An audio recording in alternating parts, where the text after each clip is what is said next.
Hello, hello. Looks like we're broadcasting. Let's check our channels. Make sure that we're kind of clear on this. Yes. All right. How are we doing on Facebook? Give me a quick shout out. Let me know if you can see me and you can hear. Okay.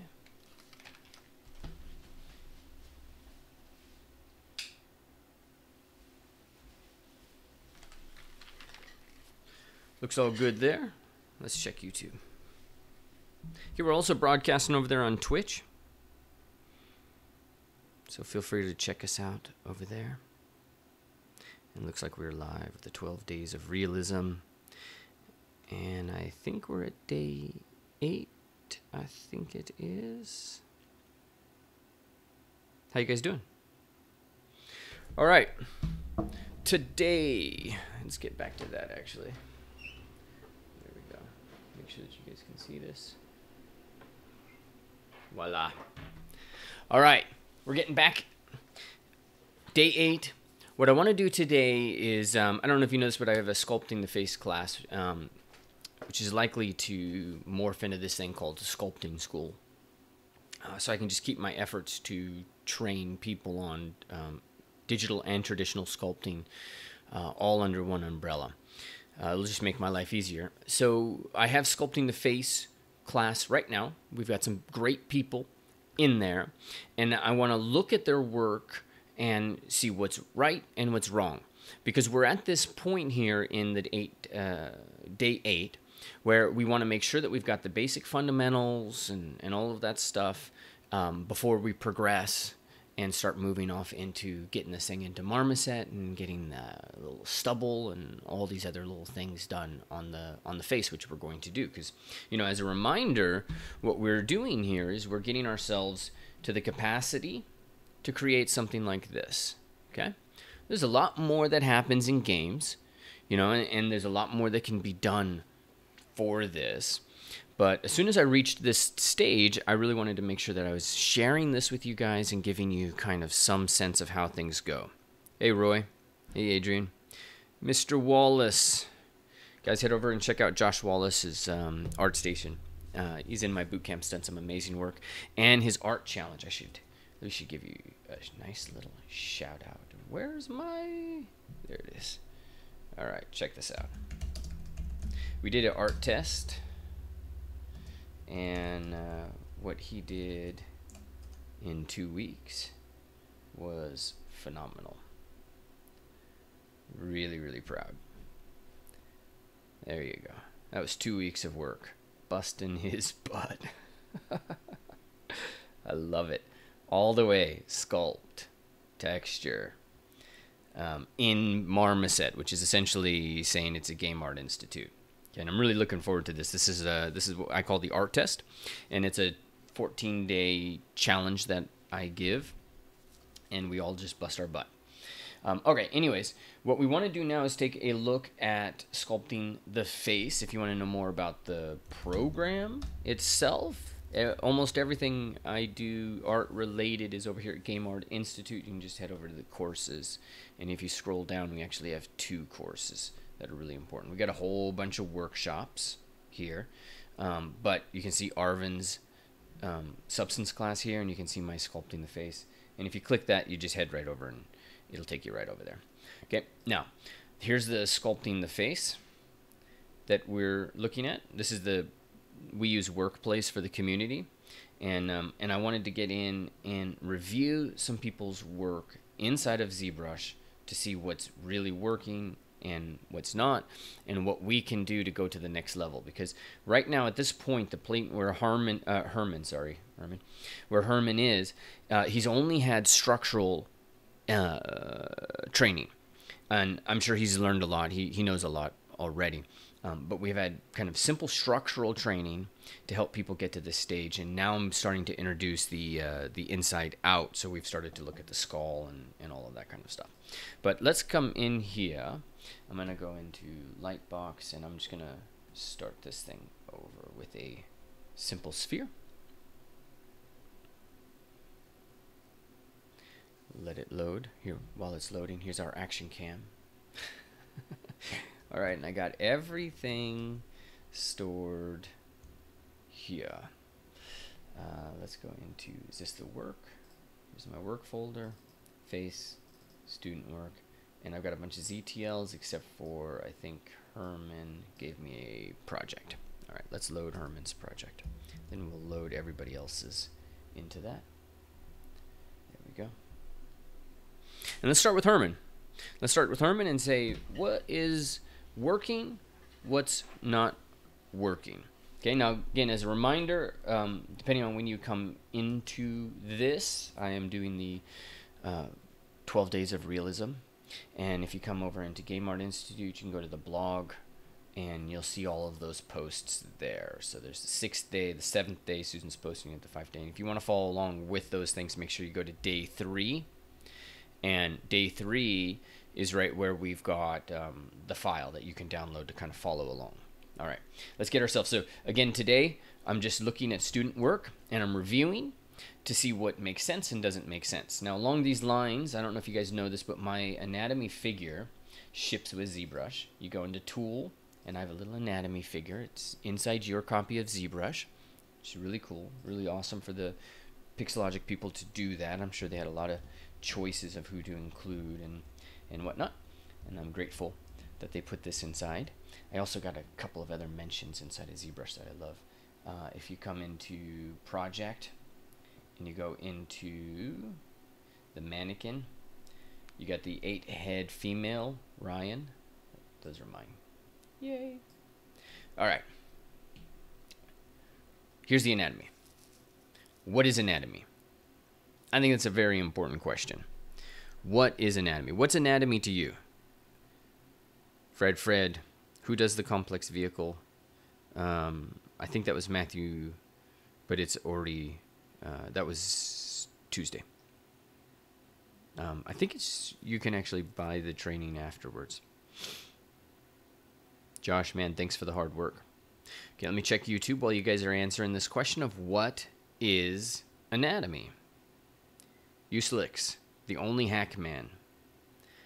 Uselix, go to zbrushworkshops.com. And I might be murdering your name. I'm putting it all together. So just head over to zbrushworkshops.com. You'll get my my brushes right there at the menu. All right, what is anatomy? Hopefully you put some answers in. What is it? You got to understand, because if you don't know what anatomy is, you're going to constantly be behind the gun. If you don't have an expectation out of what learning anatomy is, you're never going to learn anatomy completely. It's an endless, constant, I'm never done, I'm always doing it, I wish I was better at it. Let me get closer to the mic. And always being behind. The most important thing to think about when we think about anatomy is it's just information. That's it, right? It's little landmarks, little pieces of data. And so when I'm looking at work, what I'm trying to do is I'm trying to look at the data, and the data tells me a couple of different things. Let's take a look at maps, and it'll explain it that way. And let me make sure that we are recording. Yeah. Okay, good. We're recording. Now, if we're looking here,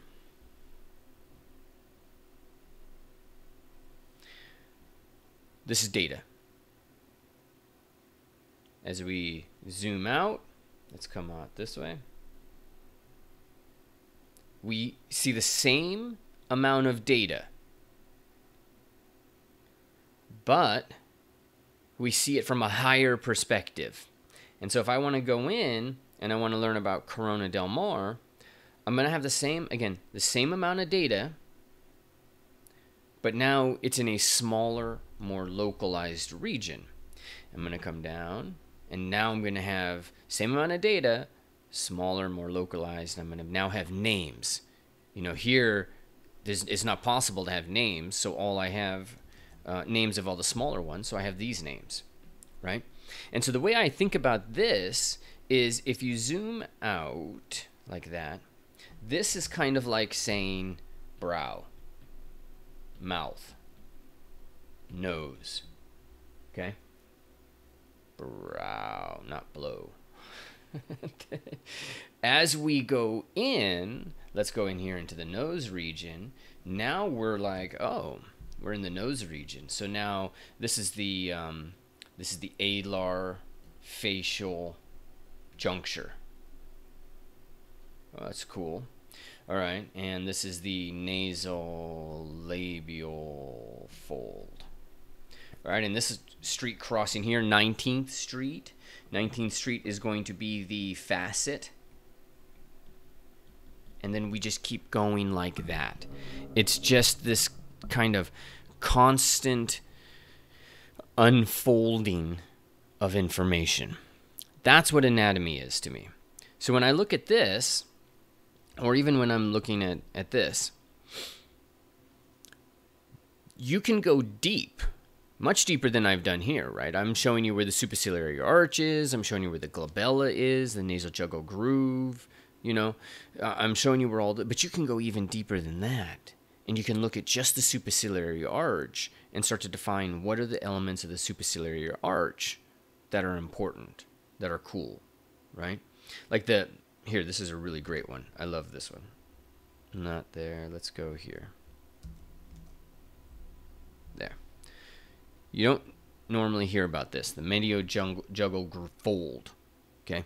You definitely don't really see it in a child. You absolutely see it in somebody like Jean-Claude or Al Pacino. You see this really strong line that separates out the zygomatic, which is this part right here, and the cheek fat. But it's still here. The basis of the mediojugal groove is the fact that there's forms moving this way and there's forms moving that way, and then they kind of meet or don't meet in the middle. And to the extent at which they don't meet, you get more of the fold. To the extent at which they do meet, you get less of the fold, right? And then there's all these other elements like the malar mound. You know, these aren't necessarily common words. The malar, for example, is just another way of talking about the zygomatic bone. Why the hell didn't they call it the zygomatic? Well, the names are constantly unfolding to some extent. And our job as artists and people who are focused on realism is to become kind of an archaeologist of this. So when you look at older textbooks, like if you come in here and you look at William Rimmer Anatomy. Do I have that book sitting next to me? No, it's in the house. Okay, so William Rimmer is a doctor, and he did just some beautiful anatomy work, right? This is just some of the best dissection anatomy work that was done of its time, and still to this day, right? But you go through there and you look at it, and it's like ethnocentric, good bit of it's racist, you know, and it's not intentionally racist, but that doesn't stop it. You know, it's just that was the time, that was the way, you know, this dominant culture had expressed itself. And so, you know, you've got to be mindful that all of these things shift, and here they call them different things. Now they're calling them like the vastus, what is that? Vastus tennis, something of that nature. Sometimes these words still stick. Sometimes they've moved. Here in this day and age, they use the malar a lot. Now we use zygomatic a lot more. So the key thing is for you to just kind of keep looking and find words that will stick in your brain. The key thing to understand about anatomy is yours. But a lot of times we go and we learn anatomy and we're learning anatomy to learn somebody else's language. But ultimately, it has to become yours. That's when you develop mastery. That's when you develop, a sense of strength and freedom with it. When you're able to bring it into your heart and you're like, well, okay, it's this. You start making your decisions. And your decisions might be right, your decisions might be wrong, but they become your decisions, and if you do them with inner logic, your logic, it all works. That's the key thing. With anatomy, the most important thing that I like to teach people is you got to move away from being the student and start to become the master. It's a little difficult, right? It's like in judo, do you have a white belt go and compete right against yellow belts and all? I mean, they're going to get creamed, like decimated. And it's because they don't have the foundational skills. But at the same time, you know, how long do you stay as a white belt? And this is something where it's like training. This is one of my big focuses is how do you learn this stuff faster? How do you get white belts to compete faster, stronger, and have that actually accelerate their growth and not end up in the hospital? Like I remember one of my Aikido classes, I was working with this guy. I don't do Aikido now. But when I was learning it, I had this one guy, 6'5", and he was throwing me. And by throwing me, I mean, he wasn't in practice. He was throwing my ass. And at the end of that, I had my shoulder hurt for, I think, like 2 weeks. I had an injury. I didn't have enough money to go to the doctor back then, so I didn't go to the doc. I just kind of stopped going to training and let it heal, but it took a while to heal. And so in something like the martial arts, you have real risk. In something like art, what's the risk? What's the risk of competing? I don't see it, right? So get out there, start to make this your own. And that's really one of my key kind of elements. So my key tenets. So when we're looking at this, yes, there's a ton of anatomy in here. There's a ton of elements. But your focus, the primary goal that you have, and I'll just drop this off to the side, is going to be, there it is going to be how you implement it and what you start to decide. And what is the logic that you start to use? Okay, so as we go along this, I'm going to identify what's working, and then I'll identify what's not working. Today might be about a half hour, and there we go. Camille, I'm glad that I can learn from you. Thank you. I'm glad you can too. I'm glad you're here. Mr. Zamber, how are you? How is life? I think if I haven't got back to your props, I will do that today. Thought I did. Josh, I see anatomy as the language of the body. Awesome. Yes. Okay, let's check YouTube real quick before we get in about this. Hari Prasad. How are you? Anatomy is pretty much like grammar, but relying on it is pretty much like going to another country and to speaking using only a vocabulary. I love that. You know, and the other thing I like about that, where you say anatomy is like grammar, is people who study grammar don't necessarily write novels and poetry. People who write novels and poetry study grammar, but they don't get locked in. They need editors. Eswatves, forgot to introduce Massimiliano. How are you? I always love saying that name. Renier, I need to talk with you. Just send an email, my friend. Or send a message. We'll get to that response ASAP. Aurora. Okay, great. All right, let's get into this. Now, what's working? Take your wins. You're proportionally, this is working. Okay, and I think this is working really well. So Herman, great job. Halfway point, looks pretty solid. Okay, you got solid structure in here. You got solid offsets. You've got the cheek to the muzzle of the mouth to the chin. You see how that cascades? That's great. Okay, in the nose, you've got the parts, and we've got a sense of the planes as well. That's fantastic. Really good job. We got a sense of the planes here. So you're hitting all the checklists that I have. And so this is where, if we're looking at the map, you know, you can identify nose, brow, mouth, lips. You can actually go in and start to define specific parts of things as well. Like, for example, in the nose, you've defined the alar cartilage. That's great.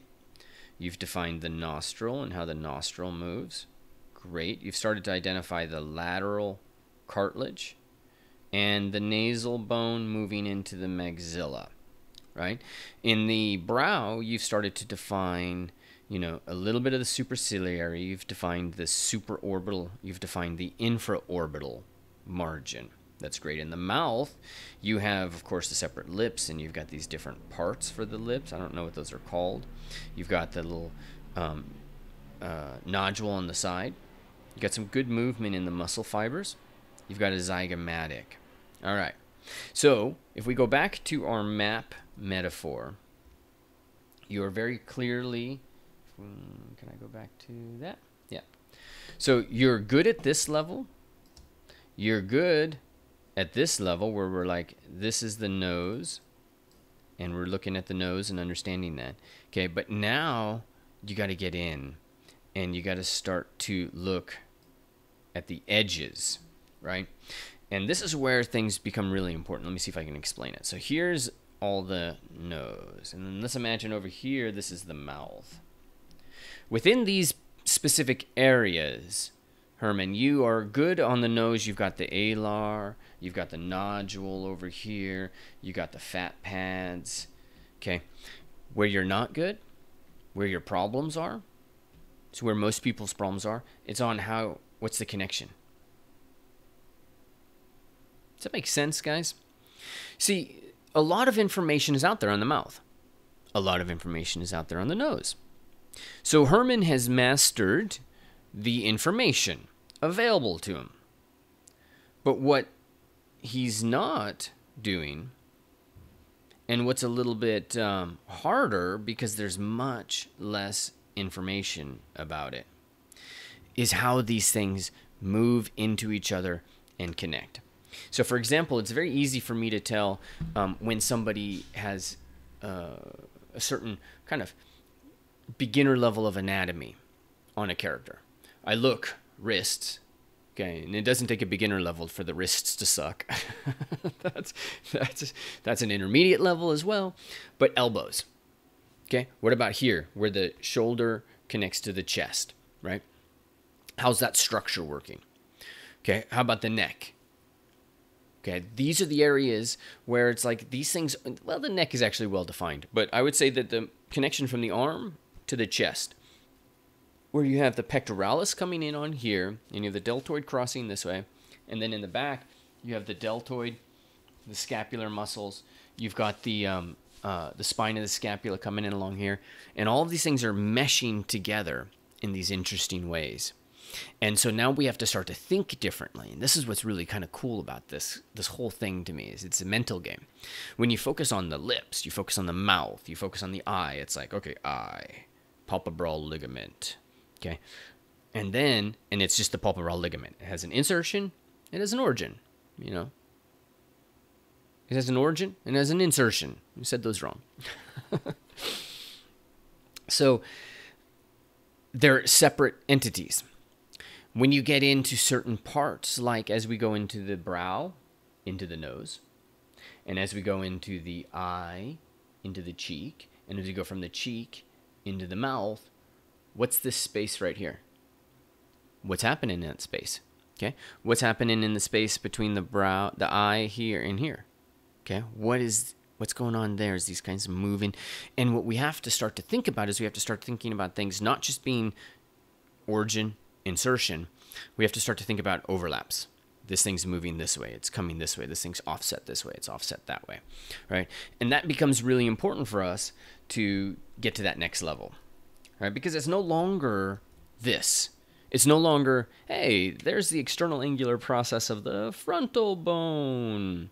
Now you got to start to look and you got to start to see, okay, well, how does that external angular process of the frontal bone right there, how does that then move down into the frontal cephenoidal process of the zygomatic? And how do they connect? And how does this shape, this rounded shape with this little triangle, then come in and start to take this one? And, you know, what is the behavior as they move? Same thing in here. Superciliary arch on the top. There we go. Superciliary arch on the top comes down into the glabella. And how does the glabella work and connect with the nasal bone? Is it just a cut, or do they overlap? And in this particular case, they absolutely overlap. You see the nasal bone moves up, the glabella moves down. And those become really important for you when you get to this next phase where it's no longer enough to treat things as separate pieces. So Herman, most important thing that you got to do now in your understanding is you got to dive in and you got to look at how these things connect. Okay. And one of the things I think is really kind of useful for this, let me see if I've got pressure sensitivity idea, is getting life casts. So right here, I'm going to go in and I'm going to sculpt the glabella. Because what you have here is you have a brow. But you don't really have a superciliary arch. And I'm just going to add these rough right now. And for a male, usually this is a very dominant form. Right? The more dominant, the more Cro-Magnon, the more nothing Neanderthal, and also the more, you know, testosterone and all of that if you're dealing with types. Okay, so I'm going to put the superciliary arch in there. The less, the more feminine somebody looks. And then I'm going to sculpt the glabella. And the glabella, what's important to know about the glabella is it comes down this way as the nose is going that way. So you got to get these interactions, right? I'm going to switch over into my rake brush. There we go.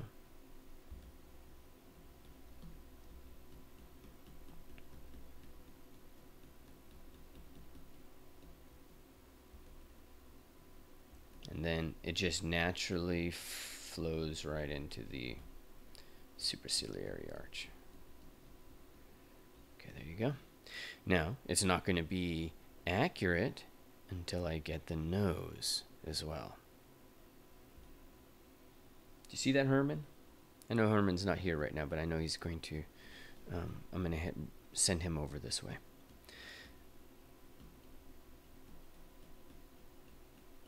Look at that. How that form moves, you know? And I'm thinking as I do this, you know, if we look, let's move this out of the way a little bit. There you go. The glabella, it's coming down. It's coming down. The nasal bone is going up. Nasal bone is going to go up. And that's what I'm working on. I'm trying to get the glabella moving down, the nasal bone moving up, and then we're going to get this other part of the eye right here, which is the nasal jugal groove. You can see it kind of right there. I'm just going to kind of pull that in, and that's this. So that's where Herman is. He's at the point now where he's got to get in and he's got to study how these different bones are now interacting with each other. And if he nails that, then he wins. He wins the prize, which is more information, more beautiful sculpts, more powerful because they have these little bits of data that while people don't know the data, they know the absence of it. Okay, I'm going to flatten that. That's a little bit of a tumor right there. Yeah, there we go. And I need to zoom out on this guy because, yeah, there we go. All right. So now I'm going to just sculpt that glabella. I'm going to go straight up. There you go. All right.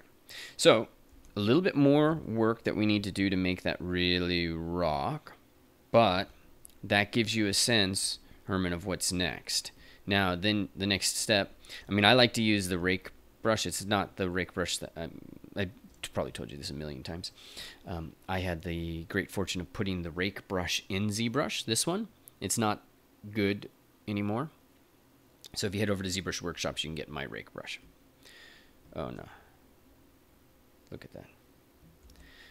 Oh, that's the crap rake. Okay, good. Pressure sensitivity's back. Scared the crap out of me. All right, so now I just go through the process of just rounding and establishing this and getting this. But what you should be seeing is more information. So let's push this. Come on. Microsoft Surface is not so good. Okay. And then let's go all the way back to the beginning. All right, you see the difference? You see how this is kind of like, you know, somebody could say this is like phoned in, but what this is this is just brow. All right, but now it's not brow. Now it's glabella, nasal bone, superciliary arch. And not just brow, not just nose, but how they interact. That's one of the big elements of data, of anatomy, is to help you understand things on this granular level. Okay, so Herman, that's the next step for you, and that's all stuff that we're gonna cover. So you're fortunate. So make sure that, Herman, you create the skull, finish that up, and then we'll go from there. Okay, let's go into the load. Let's load Jose Canelo. Okay, if you're just joining me, I'm just doing a reviews of anatomy today, and hopefully you can learn something from those as well. All right, and again, in terms of reviews, I loathe the whole, like, I like this, I don't like this kind of conversation. That just drives me kind of nuts. It's very unproductive in my view. The most important thing that we can do when we critique people, because, you know, I'm a professional teacher, is you give them the framework to critique themselves. If I can basically talk my way out of a job so that the student is critiquing themselves, then I have done my job. That's the purpose. I don't want to be giving people feedback that makes them dependent on me. I want to give them feedback that grows them to the point where they're operating at, you know, a very high self-sufficiency level. Okay, so that's where, when I do this critique, I'm always looking for the frameworks and the concepts that are going to help you move forward. So Jose, you can do the exact same thing with the glabella. You're a little bit cleaner than Herman was, but you can do the exact same thing to kind of move that. All right, you have created a nice structural plane, and then this is good how this moves down here. Okay, so all of that is working. Now you've got the added problem that you've got a lot of fat, so you need to go through and really kind of be clear on the fat pads. That's going to be something that's kind of super important when you get here, and there's a lot of places that you can search to kind of get a sense of that. Elastoplastic surgery, you know, all of these different sites and things that'll kind of help you kind of figure this all out. But the key thing is that you now, from a sculptural perspective, you start to really separate out what's bone from what's going to be fat. And along the way, don't lose basic structural understanding. So, for example, you see how your nodule right here is kind of dissipated? What we need is for that nodule to kind of stand out and quite possibly start to add a little bit more in there. Okay, and we probably want to be clear on this eyelid. You see how vague this is? This lower eyelid's good. You know, we got a clear sense of how that moves. But what happens in here? Let's take a look at John Goodman.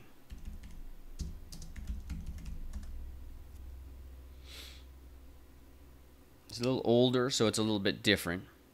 But we need to get as much clarity as we can.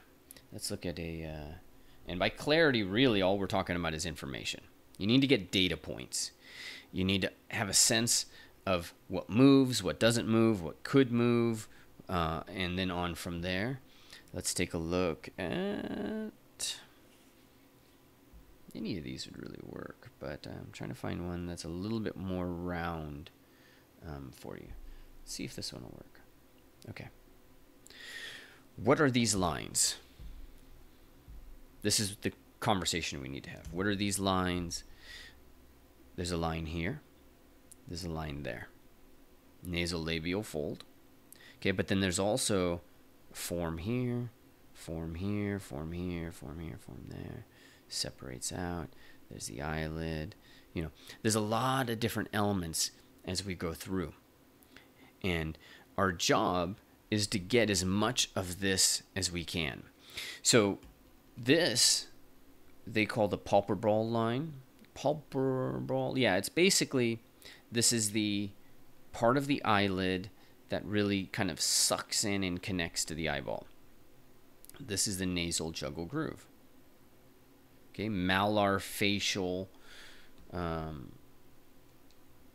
malar jugal groove, or fold, I think they call this. Yeah. Then right here, there's another line. You see that line right there? Malar palpebral line. What is it called? Palpebral. It's a bit of a different name. Palpebral malar groove. There we go. This is a good one.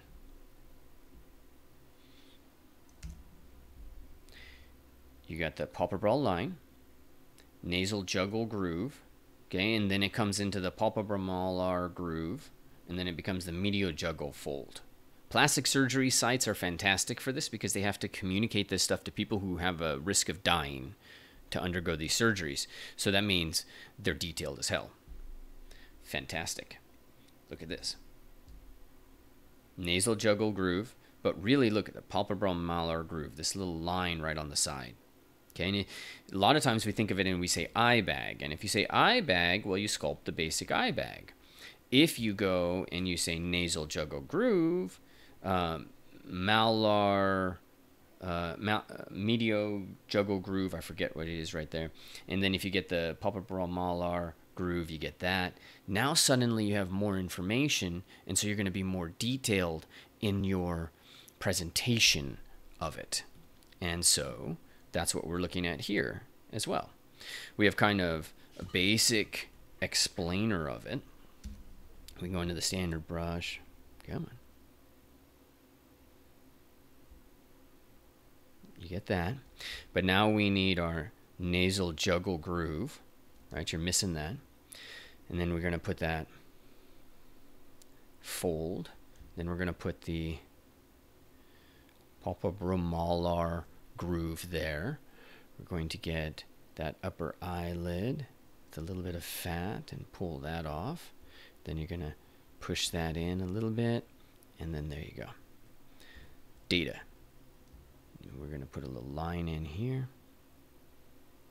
and there we go. Data, data, data, data. Data points.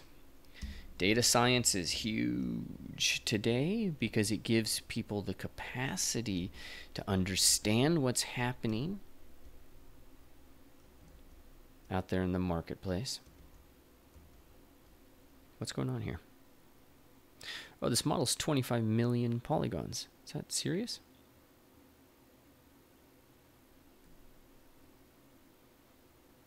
Let's just delete the higher. That's what's going on. My system does not like working with 25 million polygons. Now, if I didn't have the data, I wouldn't have made those distinctions. That's what learning anatomy is all about. If I didn't know that that's a zygomatic, I wouldn't sculpt this corner, this curve right here.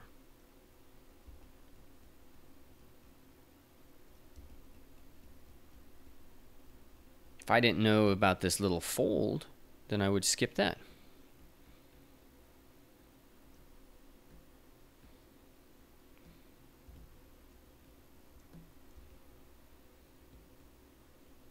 Voila, voila. This is fun. What about right here? Check out our reference, not this one. Come on, you can do it, Ryan. There you go. You may not know this, but right here there's something called the alar facial juncture. It's a bit of a triangle, and you can actually see the triangle. That triangle, crazy important because there's no fat there. Nothing. No matter how large you get, that doesn't get the same level of fat as everything else. So it's always a stopping point.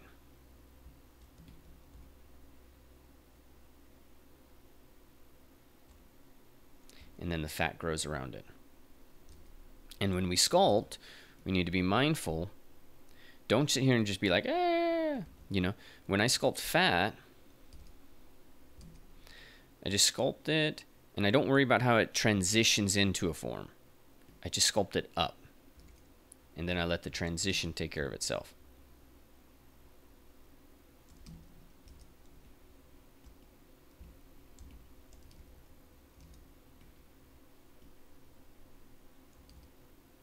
Temporal line.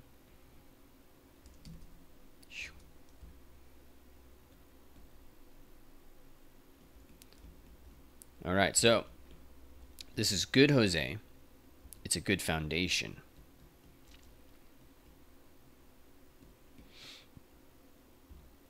And what's next, and what I'm really excited, because Jose's in my face sculpting class, what I'm really excited to share with you is these data points. We're going to start, as I told you in the group, we're going to start, Jose, by building from the inside out. So my first job for you is the skull.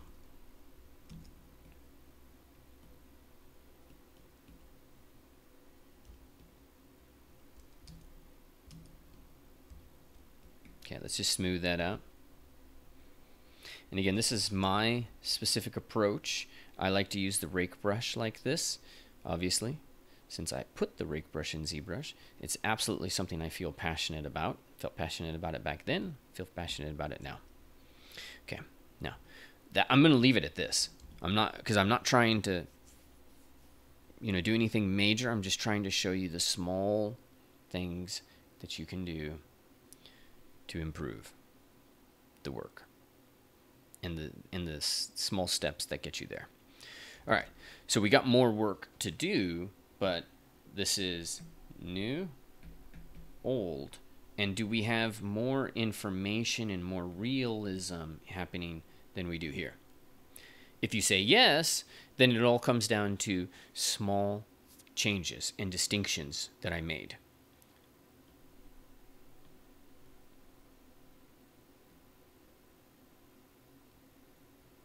Those are the distinctions. And then we just round them out. Build it from there. All right, Jose, that's the works in front of you. Let's take a look at Josh.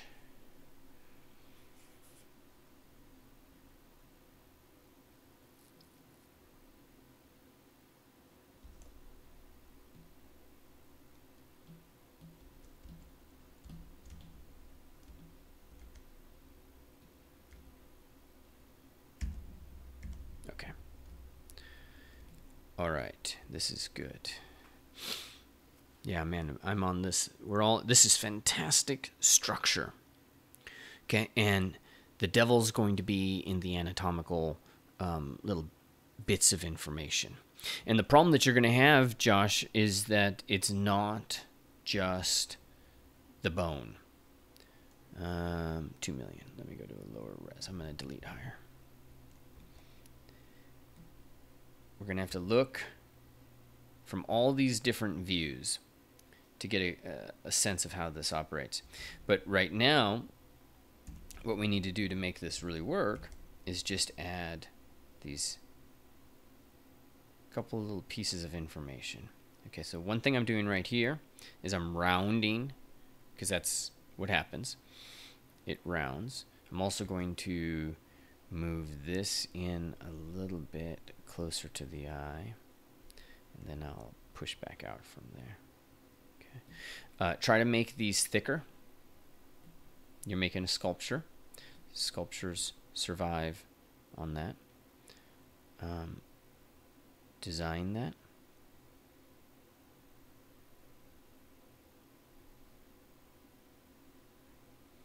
And that's a big, like that, the lower eyelid doesn't usually have that kind of curve.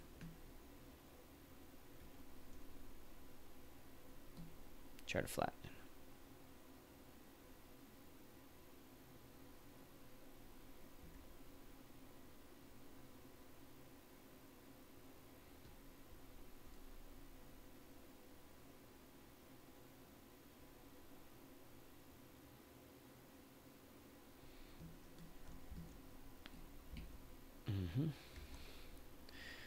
Now I'm going to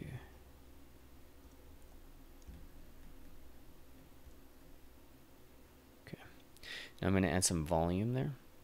And I think that's the biggest issue that we're missing here. You've got planes, but now you got to know where to put volumes. And I see hesitancy in putting volumes and shapes and all of that.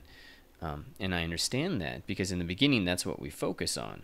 So you're here trying to make sure that you're kind of got the structural understanding under control. So this is really good, really solid. I like this. I'm going to make a few changes to it. I'm going to add a little bit more space in there. And the way we always want to be thinking about this, let's just think proportions. And halfway, that's where the teeth line is, and it should be the middle of the lip. This is, of course, just a generic measurement. There's a lot of variety, but that'll give you a measurement for the lip. This is really nice how you did the jaw. Okay. All right.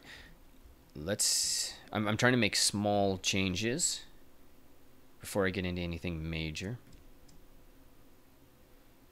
Let's check this is very good. This is like a superhero kind of face. I'm going to move that down. All right, great. And let's go back to the beginning.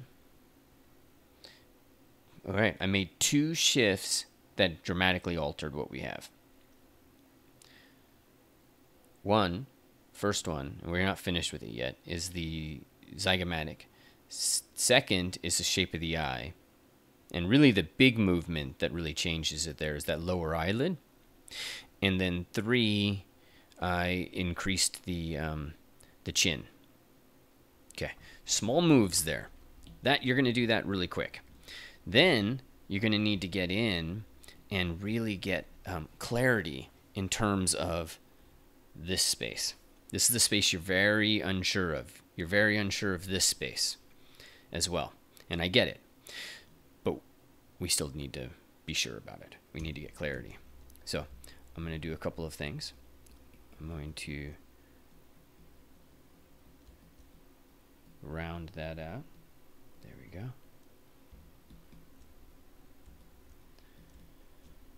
There, I'm just rounding that. I don't care about the nasolabial fold.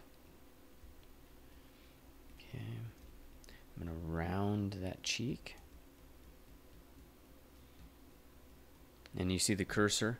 I'm going shoo, shoo. I gotta figure out that mic. And I'm coming all the way around. So I can round.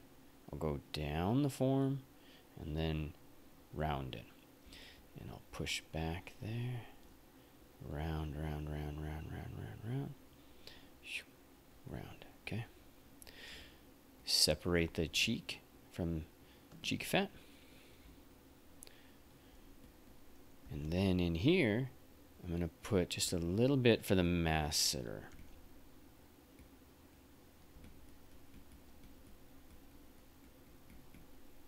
I like to have that kind of,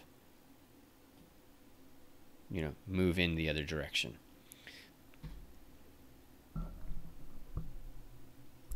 Let's get this. There we go. And then we've got mouth, we've got masseter. What's happening here? For me, it's a continuation of the muzzle of the mouth.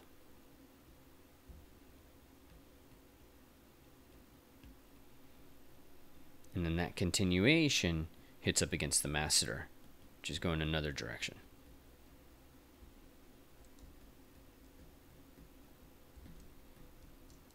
Cool. I'm not going to do anything major. I'm actually trying to find the smallest change I can make.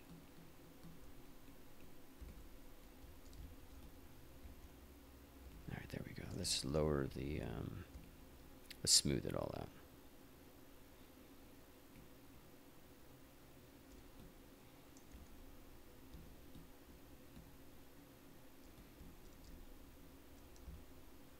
Okay, so that's the new. Let's go back to the beginning. We have a little bit more life, right? We have the life because of one simple thing that we did. And it actually is more of something that you see from this view.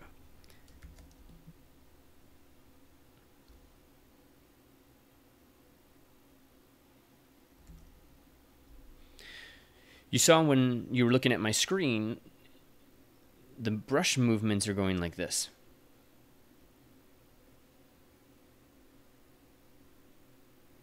I'm moving around form. Whereas here, we're flattening form. You see, it's very linear. And so now, the next move for you to do is just a little bit of this. And you'll add enormous amounts of life to it. The thing I like to tell people is you're just one model away. You're just 10 minutes away. It's just, what's that 10 minutes that makes a difference? And most of the time, it has to do with some sort of change in the approach. So, Josh, let me know what you think of that. Okay, Lorenzo. All right, guys, I'm going to look at Lorenzo's, and then I wish you guys all a fantastic day. Again, I am reviewing, this is part of the 12 days of Realism. I have a face sculpting class, and if you want to learn more about the class, you can just come over to Game Art Institute, and you go into courses, and it's down there. It's actually open now, and you go down into the skill track, and you go into the face. You can say learn more, and you can learn more about it. Okay. Now, these are students who have done the work, and we're looking now to see what do they need to do, because that looks beautiful. I mean, looks great. In fact, I've gotten probably some of the best results I've ever gotten from students in this new Sculpting the Face class, just from the students that I've got and from the approach that we've kind of taken. So, and it looks like he's using Sculptors Pro. So the principal thing that we want to think about here, Lorenzo, in terms of making your work better, is, as we said earlier, in terms of the map, you need to become more granular. But it's not about making and becoming more granular in the eye. We got to start to look at the kind of spaces in between. That's what's going to be really important to really help this piece, right? Like, this is a little vague. So we need to go in and start to create more of the rhythm. That's the way I would say this. This is good. You got great form, but the musicality is missing. It's a little too generic. And so we got to get in and add some of the crazy, you know, the specific shapes for things.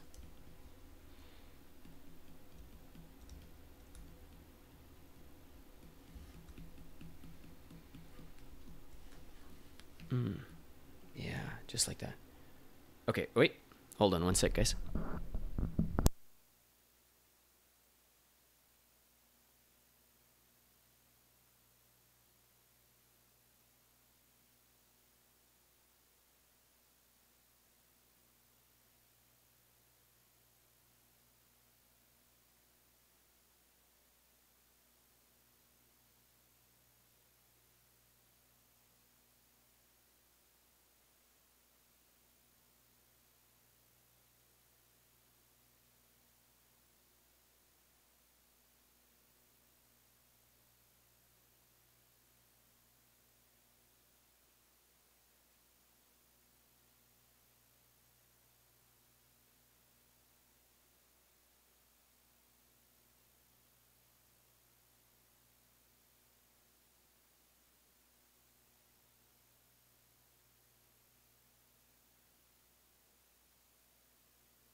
Oh, sorry.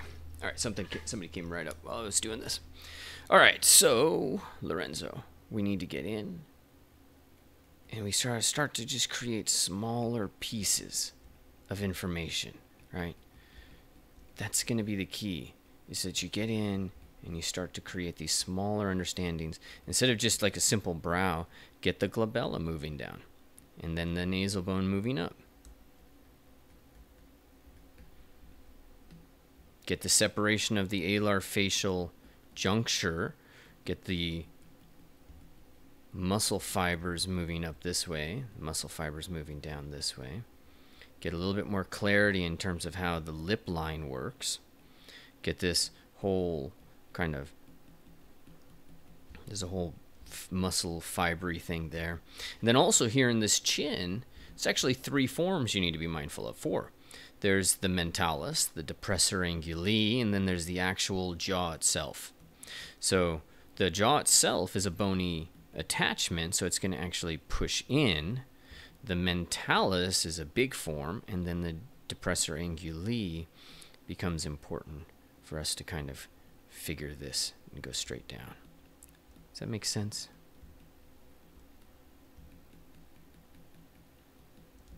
Now we take that orbicularis oris,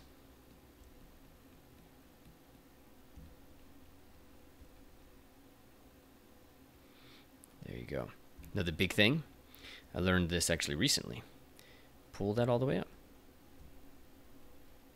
Pull that right into the nose. It'll make a difference.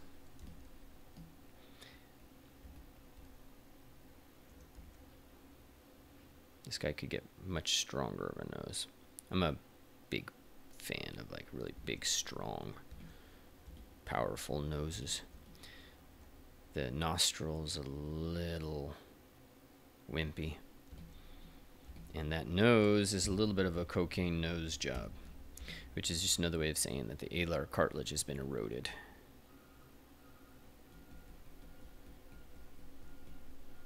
You'll see this in people who've had plastic surgery. In the olden days, the muscles just, or not the muscles, sorry, the cartilage just atrophies.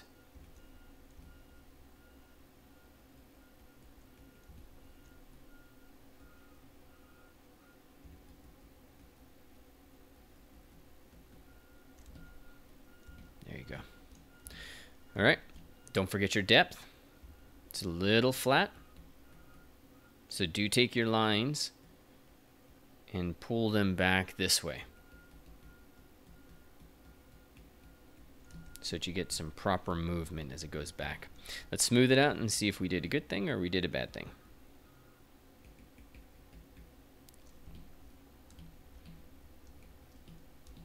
Okay. There you go. And back to the beginning. You see how anatomy is information. That's all it is. The key with it is we need to get it within the right place, so to speak, and we need to have it there. We need to make sure that we as a sculptor, we are going down onto the street level. We're not just looking at this from the perspective of some big ol', like, let's look. We're not looking at this from a country perspective or a state. You know, there's Nevada. But we're actually going in and we're looking for information on Yankee Blade, Telegraph Peak, and getting as much information as we can about just that area. Cool? All right, let me check in with you guys here. That concludes day 8 and gives me a chance to get direct feedback on my students' work. I hope you guys enjoyed this. Let me see if there's any questions, any comments. Ray, I am using a Surface Studio. It's not a Cintiq, but it's also, I don't necessarily recommend it. Vicar, I have perspective on, yes. And I keep the angle of view at 30. Francesco, bit off topic. What's the difference between brush 1 and brush 2 download? I don't know, Francesco. Let me go look and I'll get back to you. I don't think there should be traditional clay sculpts as well. Oh, that's right. Yeah, just ignore brush 2. Christian. Well, these are my students in the face class. So it's digital sculpting. No traditional, although that would be a great thing to do. All right, let's take a look here in YouTube. Ooh, lots I missed. My angle of view is 30. That doesn't default into millimeters. If you're looking to understand how that translates into millimeters, you got to go angle of view to focal length.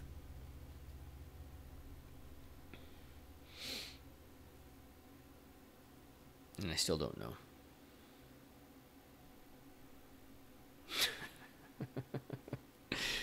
But there you go. 30 is essentially the equivalent to a an 85 millimeter lens.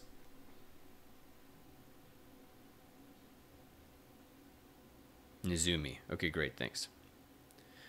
Octavian. Okay, look forward to seeing your post. He's going to post later on his version of JCVD. Okay, looking through here. And fantastic. All right, guys, you know where to find me. Head over to GameArtInstitute.com. You can follow the rest of the 12 Days of Realism by going over into the blog. Have an awesome day. Talk to you later.